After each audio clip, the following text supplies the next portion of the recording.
झारखंड में बेटियों की उच्च और तकनीकी शिक्षा को बढ़ावा देने के बड़े बड़े दावों की पोल आज रामगढ़ जिला के गोला में आयोजित एक प्रेस कॉन्फ्रेंस में खुल गई।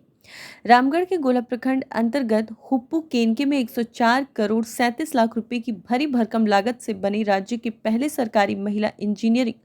कॉलेज की बदहाली पर आज रामगढ़ जिला सांसद प्रतिनिधि राजीव जायसवाल ने प्रेस वार्ता कर सरकार और स्थानीय प्रशासन को कटघरे में खड़ा कर दिया है। प्रेस कॉन्फ्रेंस के दौरान उन्होंने राज्यपाल को सौंपे गए ज्ञापन का खुलासा करते हुए सीधे तौर पर कहा कि 7 साल पहले उद्घाटन होने के बावजूद आज तक यहां एक भी क्लास नहीं चली है और पूरी इमारत कबाड़ बन रही है। आइए देखते हैं इस प्रेस कॉन्फ्रेंस से हमारी यह विशेष रिपोर्ट। आज हम लोग एक बहुत ही महत्वपूर्ण विषय पर प्रेस वार्ता का आयोजन किए हैं। आज के इस प्रेस वार्ता में मुख्य रूप से उपस्थित हैं हमारे बीच में भारतीय जनता पार्टी के जिला महामंत्री बड़े भाई राजू चतुर्वेदी जी, भारतीय जनता पार्टी के जिला मंत्री बड़े भाई बबलू साव जी, भारतीय जनता पार्टी के रजरप्पा मंडल के अध्यक्ष भाई संतोष कुशवाहा जी, गोला मंडल के सांसद प्रतिनिधि भाई प्रीतम झा जी, हमारे पार्टी के नेता उत्तम कुशवाहा जी, हमारे पार्टी के नेता सूरज वर्मा जी और भी कई सम्मानित साथी आज के इस प्रेस वार्ता में उपस्थित हैं। आज का जो प्रेस वार्ता है एक बहुत ही महत्वपूर्ण विषय को लेके है और आप सभी जानते भी होंगे कि रामगढ़ जिले के गोला प्रखंड के हुप्पू पंचायत के केनके में सरकारी महिला इंजीनियरिंग कॉलेज का निर्माण और इसका शिलान्यास जो है सन 2016 में 14 जून 2016 को माननीय तत्कालीन मुख्यमंत्री रघुवर दास जी के द्वारा किया गया था और जिसका शुभ उद्घाटन 17 फरवरी 2019 को माननीय प्रधानमंत्री नरेंद्र भाई मोदी जी के द्वारा हजारीबाग से ऑनलाइन उद्घाटन किया गया। 2019 से 2026 ये 7 साल इस इंजीनियरिंग कॉलेज को बने हुए हो गए, लेकिन बहुत ही दुर्भाग्यपूर्ण है कि राज्य के सरकार ने इसको चालू करने में कोई भी अपनी संवेदनशीलता नहीं दिखाई और कोई भी काम इन्होंने शुरू करने की दिशा में आगे नहीं बढ़ाया। आप सभी को मालूम हो कि 104 करोड़ की लागत से यह योजना जो है पूर्ण हुआ, इस बिल्डिंग का निर्माण पूर्ण हुआ। 104 करोड़ बहुत ही बड़ी राशि होती है और लगभग 16.80 इसका जो है कि कुल क्षेत्रफल है, यानी लगभग 17 एकड़ में यह जो है कि इंजीनियरिंग कॉलेज उतना बड़ा है। लेकिन 7 साल बीतने के बाद भी राज्य का पहला महिला इंजीनियरिंग कॉलेज जो कि यहाँ पे स्थापित हुआ, लेकिन उसका ना ही सत्र चालू हो पा रहा है, ना ही वहाँ पे पढ़ाई शुरू हो पाई और ना ही पे वहाँ जो बुनियादी जो व्यवस्थाएं होनी चाहिए वो जो है कि राज्य सरकार के द्वारा किया गया। इसके संबंध में अभी हम लोगों ने 3-4 दिन पहले इस राज्य के महामहिम राज्यपाल श्री संतोष गंगवार जी से भी मिले और उनके भी संज्ञान में इस विषय को हम लोगों ने रखा है और महामहिम के द्वारा यह बतलाया गया कि चूंकि यह राज्य सरकार के अधीन है और राज्य सरकार के जिम्मे में है इसका संचालन, तो उन्होंने कहा कि जो आपका पत्र है उसको मैं माननीय मुख्यमंत्री को प्रेषित कर दूंगा। आज हम लोग यहाँ पे इकट्ठा हुए हैं और राज्य सरकार से कुछ हम लोग मांग करना चाहते हैं, जो कि हमारा मांग इस प्रकार है कि 104 करोड़ की लागत से अगर बिल्डिंग बना है और 7 साल तक ना उसका रखरखाव हो पा रहा है, न ही उसका देख रेख हो रहा है और न ही वहाँ पे शैक्षणिक सत्र शुरू किया गया, तो ऐसी स्थिति में वहाँ पे जंगल झाड़ जो है उग गया है और बिल्डिंग भी जो है वो धीरे धीरे जो है वह डैमेज हो रहा है। और यह जो है सरकारी राशि का जो है, इतनी बड़ी सरकारी राशि को अगर हम लोग संजो के नहीं रखेंगे, इतनी बड़ी सरकारी राशि का उपयोग करके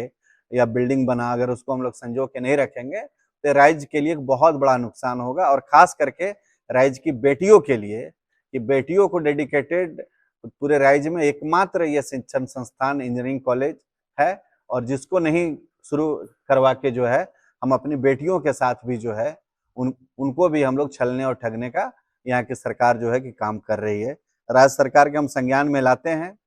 कि राज्य सरकार का यह जो है उनके प्राथमिकता में होना चाहिए कि राज्य की बेटियां जो है जो दूसरे राज्य में जाके वो शिक्षा अर्जित करते हैं, यहाँ पर इतना बड़ा आधारभूत संरचना बन गया है, अगर इसको शुरू कर देंगे तो राज्य की बेटियों को एक बहुत अच्छा अवसर मिलेगा कि राज्य में ही रह के वो इंजीनियरिंग की पढ़ाई जो है शुरू कर सकें। इतनी बड़ी राशि खर्च करने के बाद सबसे बड़ा सवाल यही है कि जब भवन तैयार है, प्रयोगशाला तैयार है, आधारभूत संरचना तैयार है,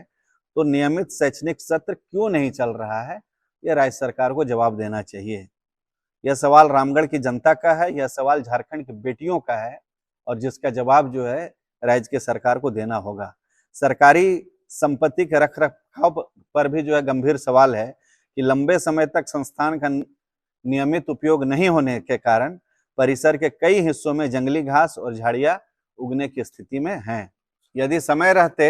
इस संस्थान को संचालित नहीं किया गया तो भवन, छात्रावास, प्रयोगशाला और अन्य परिसंपत्तियां जो है वो खराब होना शुरू हो जाएगी और जिसका नुकसान जो है राज्य की जनता को होगा। यह सिर्फ भवन नहीं है, बेटियों के भविष्य का सवाल है। जैसा मैं कहा कि पूरे राज्य में एकमात्र या पहला महिला इंजीनियरिंग कॉलेज जो बेटियों को डेडिकेटेड था, और आज का जो हम लोग प्रेस कॉन्फ्रेंस कर रहे हैं या किसी राजनीतिक दल के खिलाफ आरोप लगाने का हम लोग विषय नहीं रख रहे हैं। यह सवाल है कि सरकार के द्वारा जनता के पैसा से बनाए गए संस्थान का लाभ जनता की बेटियों को कब मिलेगा? महिला तकनीकी शिक्षा को बढ़ावा देने के लिए जो बनाया गया यह संस्थान यदि वर्षों तक नियमित रूप से संचालित नहीं होगा तो इससे बड़ा दुर्भाग्य राज्य के लिए नहीं हो सकता है। हमारे भारतीय जनता पार्टी के शासनकाल में इसका शिलान्यास भी हुआ, इसका उद्घाटन भी हुआ। अब जो वर्तमान में मौजूदा हेमंत सोरेन जी की सरकार है, उनके कंधे में बहुत बड़ा जिम्मा है कि इस कॉलेज का संचालन करें और राज्य की बेटियों को यहाँ पे शिक्षा अर्जित करने का वो अवसर दें। सरकार से हमारा यह स्पष्ट सवाल है, माननीय मुख्यमंत्री जी से और सरकार के जो उच्च शिक्षा मंत्री हैं उनसे मेरा जो है यह स्पष्ट सवाल है कि पहला जो है कि महिला कॉलेज में नियमित शैक्षणिक सत्र शुरू करने में देरी क्यों हो रही है? आखिर कौन सा कारण है कि यहाँ पे शैक्षणिक सत्र स्टार्ट नहीं हो पा रहा है? दूसरा, कॉलेज के संचालन के लिए आवश्यक प्राचार्य, शिक्षक, तकनीकी, गैर शैक्षणिक कर्मचारियों का व्यवस्था कब तक होगा? तीसरा सवाल यह है कि करोड़ों रुपयों की लागत से तैयार भवन एवं अन्य परिसंपत्तियों के रखरखाव की जिम्मेवारी किसकी है? चौथा, संस्थान के संचालन में वर्षों की देरी के लिए जवाबदेही किसकी तय होती है कि कौन इसके लिए जिम्मेवार है, कौन इसके लिए जवाबदेह है कि इतनी बड़ी आधारभूत संरचना का जो है वो उपयोग जो है राज्य की जनता को नहीं मिल पा रहा है। हमने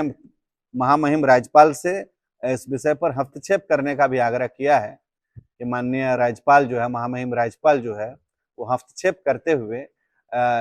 इस जो है कि शैक्षणिक संस्थान को चालू करने के दिशा में वो कार्रवाई करें। हम इस माध्यम से आप लोगों को यह भी बताना चाहते हैं कि हम लोग अभी बिल्कुल जो है शांतिपूर्वक इसका आवाज उठा रहे हैं। महामहिम राज्यपाल से मिले, आज प्रेस के माध्यम से सरकार के भी संज्ञान में ला रहे हैं और क्षेत्र की जनता के भी संज्ञान में ला रहे हैं। खास करके जो यहाँ पे सत्ताधारी दल के लोग हैं, सत्ताधारी दल के विधायक भी हैं यहाँ के, उनसे भी हम आग्रह करेंगे कि उनके द्वारा भी इसको चालू कराने के दिशा में कार्रवाई होना चाहिए। अगर सरकार, प्रशासन, उच्च शिक्षा विभाग अगर इस पर संज्ञान नहीं लेता है तो हम लोग आज के इस प्रेस कॉन्फ्रेंस के माध्यम से आंदोलन की भी चेतावनी देते हैं कि चरणबद्ध आंदोलन हम लोग देंगे। 1 सप्ताह का समय है, 1 सप्ताह के अंदर अगर सरकार के द्वारा कोई भी कार्रवाई अगर नहीं होती है तो फिर हम लोग चरणबद्ध आंदोलन, हम लोग उपायुक्त को ज्ञापन सौंपेंगे, फिर 1 दिवसीय धरना देंगे और भी जो आगे के जो कार्यक्रम है वो चलेंगे। अगर जरूरत पड़ेगा तो गोला से लेके रांची हम लोग माननीय मुख्यमंत्री आवास तक जो है पैदल मार्च भी करेंगे और माननीय मुख्यमंत्री के भी संज्ञान में लाने का काम करेंगे कि इतना बड़ा शिक्षण संस्थान इतनी बड़ी लागत से बनी है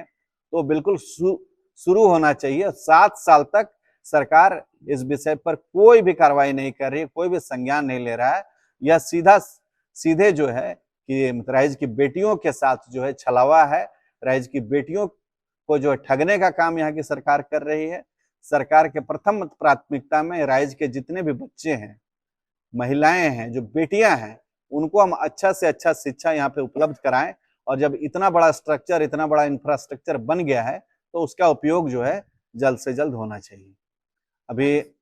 हाँ बोलिए। देखिए, जो जो बिल्कुल बन चुका है 104 करोड़ की लागत से, 104 करोड़ रुपया राज्य के लोगों का टैक्स से बना हुआ है, देश के लोगों के टैक्स का यह पैसा है। और इतनी बड़ी लागत के बाद, अगर बनने के बाद अगर राज्य सरकार इसको शुरू कराने में कोई भी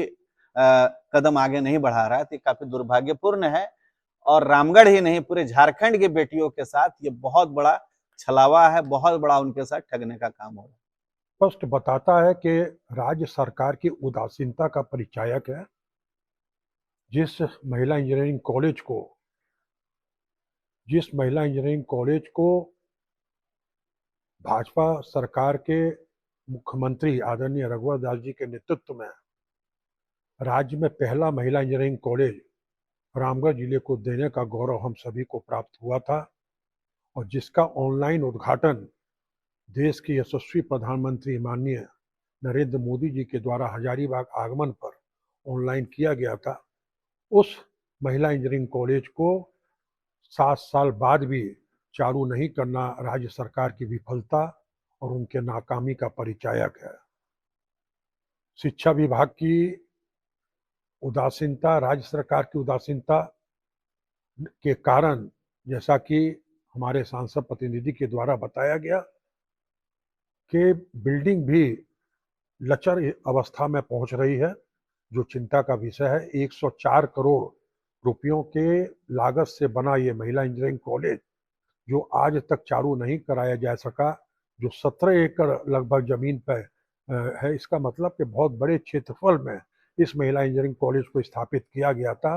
आज यदि 7 साल में इस कॉलेज को चालू कर दिया गया रहता तो आज हमारे राज्य की, हमारे देश की कई बेटियों को शिक्षा प्राप्त करके आज ऊंचे पद पर जाने का गौरव प्राप्त होता, जो पूरे रामगढ़ जिले के लिए और पूरे राज्य के लिए, हम सभी के लिए गौरव का विषय होता। लेकिन जैसा कि हम जिस बात को हमारे भाई राजीव जायसवाल जी के द्वारा उठाया गया है, निश्चित इसको हम लोग चरणबद्ध तरीके से आंदोलन का रूप देंगे। अभी एक प्रतिनिधि मंडल राज्यपाल को ज्ञापन सौंप के आया है। राज्यपाल महोदय के द्वारा सरकार के मुख्यमंत्री को चिट्ठी लिखने की बात कही गई है। यदि उसके बाद हम लोग इंतजार करेंगे,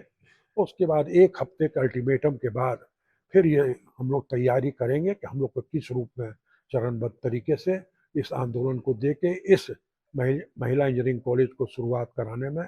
सच्ची पहल की जा सके। जिस मकसद से रघुवर दास की सरकार ने इस कॉलेज को यहाँ स्थापित किया, उस समय ये महिला इंजीनियरिंग कॉलेज के रूप में स्थापित किया गया। राज्य सरकार हमेशा अपने गलत नीति और नियत के चलते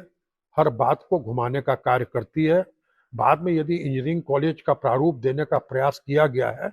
तो ये भी यदि हम लोग के संज्ञान में आएगी तो हम लोग उस बात को भी गंभीरता से उठाने का कार्य करेंगे।